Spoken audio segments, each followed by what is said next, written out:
Well, hello, and welcome back to another edition of Back to Basics Car Maintenance with your host, Mark. Today we're going to be tackling an oil change on the C5 Z06, but this will also work on just a regular C5 or a C6 is pretty damn close too. So if you're just getting in the cars or you just bought a C5, want a quick reference on how to do an oil change, I got you covered. Let's roll the intro, get into it.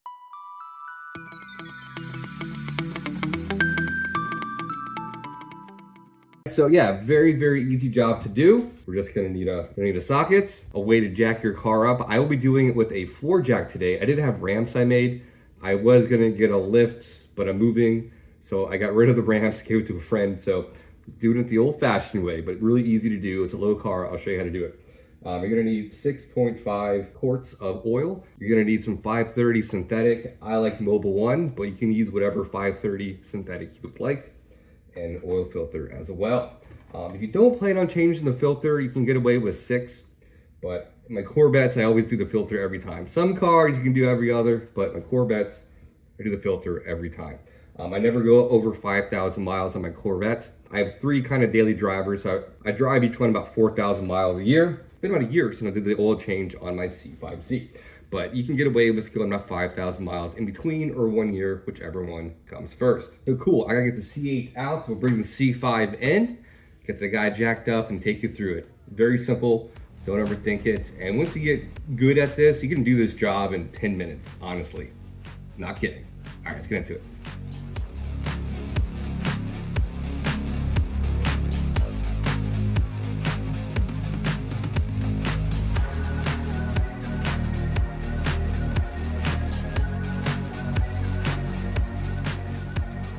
All right, here's my jacking setup. Now, the C5 is already a very low car. Mine's lowered about 2 inches, so it makes it very hard to get it up off the ground. So it's kind of a process, but it's necessary if you don't have a lift or ramps. I start with a very low profile scissor jack. There's jacking points on the C5 right here. Man, this car's filthy. And there's one back here too, where that's on right there. Yeah, I gotta fix that. So I get this up about 3 inches, enough to get my low profile jack, that guy, in the front underneath the crossbar, right there.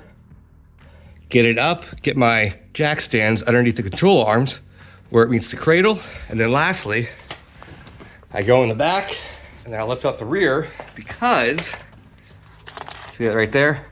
Because we are changing the oil and it can't be forward up, it's gotta be parallel to the ground. That way we get all the oil out of the train pan, if that makes sense. All right, tools we're gonna need underneath the car: oil filter wrench, this guy will work just fine, 15mm socket, something to catch the oil with, and rags are always handy. So let's go ahead and I'll show you where everything is underneath the car. Oh, it's also a good idea to undo the cap up here before you start. It'll let the oil drain quicker. All right, we're all set here. And I think you can see everything in the screen here, but I'll make sure I'll point it out to you. Don't you worry. All right, so your drain plug is front and center right here. That's why it's important to have the car as parallel to the ground as possible. I always forget you need a wrench and not a socket because it hits the cross beam there, but no big deal. Make sure your car is warmed up a little bit, not crazy hot, but you don't want it cold either. Give it pressure. So you're ready to take it off, and then bam, there you go. All right, I'm gonna check out my gasket too, make sure we're good. Let that drain, and we'll knock out the oil filter. All right, once we're down to a little trickle here, we're good to go. We cleaned up the drain plug, just checked the little rubber gasket in there for any rips or tears. We're good to go to reuse this guy. Be cognizant some cars use a crush washer, like a copper one. I always replace those, but these little guys with the rubber insert, you can use these quite a few times. You don't want to over torque this guy, but you want it pretty snug too. I normally do like tight, and then like an 1/8 of a turn. All right, let's knock out our oil filter. This guy back here, this orange guy, this Fram. They had a sale last time, so I use Fram. Okay. Sometimes you can get lucky and get it with your hand, but more often than not, you can't. Oh, I can. All right. Good job, Mark. You didn't over torque last time. Now, normally I use a little solo cup to do this, but I could use this little plastic bag.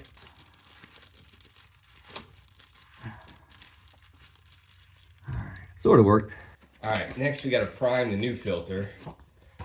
Show you how to do that with this guy. Now, what I was trying to show you, typically I have a red solo cup. I put it over top this guy. When I loosen it, all the oil falls into that. You don't make a mess. The bag sort of worked. It was improvised, but it's a good tip to know. So what we're gonna do now is fill this guy up about 75% and rub the gasket with a little bit of oil. That way, the couple seconds you start your car, this is all kind of tribal knowledge, but that way there's no air in the system and it just kind of gives you a warm fuzzy, if you will. All right, that's good. This gasket nice and lubricated. All right, I'm ready to throw this sucker back in. A little messy back in here, we'll clear it up a little bit. And when you put your new one on, don't torque the hell out of it. Just tighten it up, another half turn with your hand, and you're all set. I've done hundreds of oil changes, I've never had an issue with that. It's also a good idea to look for leaks and stuff while you're down here. Everything's nice and dry, not too worried about it.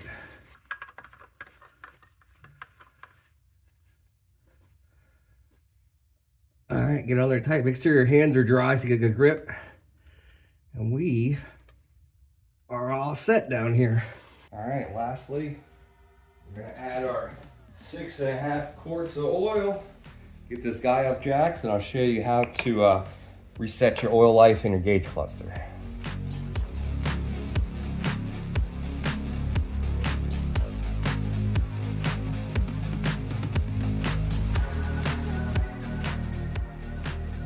All right, we're pretty much done. Let me get this guy off jacks, and I'll show you how to reset your gauge cluster. Let me show you how to reset the light here, the life on your, what do they call it, DIC. Super easy. Now, if I still had a key, you put it to on mode, but I'm just gonna hit it once, or twice rather, I'm sorry. Hit our little gauge button up here until it sees, it says oil life remaining. I know for a fact I did not reset this last time. It had about 50% left, so this is pretty accurate. So once it's on this screen right there, where it says oil life remaining, and again, you just use this button right here, gauges, to get to it. We're gonna hold down the reset for about 5 seconds. We're all set, boom, that easy. Well, there you go, guys. Change your oil in a C5 Corvette. This will work on any platform, Corvette, C5, and pretty much C6, it's almost identical. Resetting the oil life's different. I don't remember the top of my head, but it's pretty accurate to that. This cost me $48. If you go to a dealership or anywhere, minimum you're gonna spend like $140. You save so much money over the life of a vehicle just doing it yourself. And any used oil, just put it back in the oil jug you used, take it back to the auto parts store, dump it out. They have little receptacles in the back. I used to work at Advanced Auto, geez, in high school 22 years ago. But yeah, they don't care. Whatever, you can bring it every day. Yeah, you can just save so much money. Just do it yourself, and you feel better. You know it's done right too. You know what I mean? So cool. The next video on this guy is going to be the struts in the trunk. Like I said, I will be doing a DIY tint video on the C8s, which I'm very nervous about. Window tint makes me anxious, and then there's no shortage of stuff after that. It just keeps going. You know what I mean? All right, guys. Hope you guys enjoyed this. Please, any questions, let me know below, and I'll see you guys next time. Mark out.